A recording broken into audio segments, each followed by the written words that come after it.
After years of running from King Saul, David finally reached his breaking point.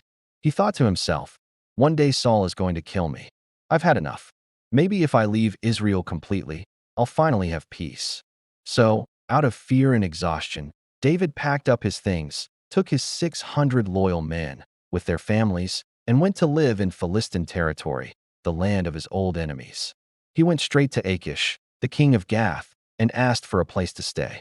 Achish surprisingly welcomed him, and David settled there with his wives, Abigail and Ahinoam. When Saul heard that David had fled to Gath, he gave up chasing him. Finally, some peace. After a while, David asked Achish for a small town to live in, away from the capital. Achish gave him a place called Ziklag, and David lived there for about a year and 4 months.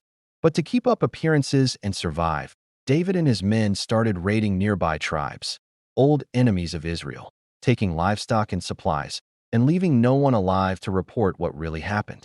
Whenever Achish asked, "Where did you raid today?"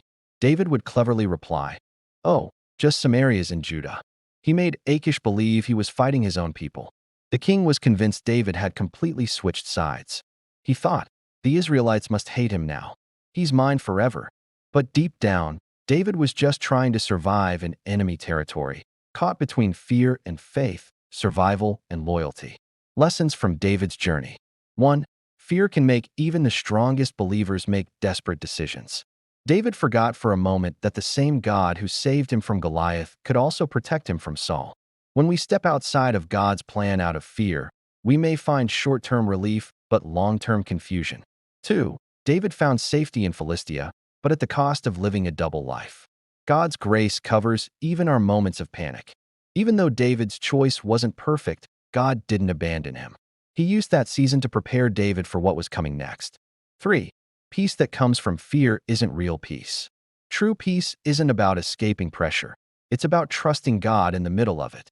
Say this prayer: "Lord, sometimes fear pushes us into places you never asked us to go. Help us to trust you even when life feels uncertain. Remind us that safety isn't found in escape, but in your presence. Strengthen our faith when we're tempted to give up, and guide our steps back to where you want us to be. In Jesus' name, amen."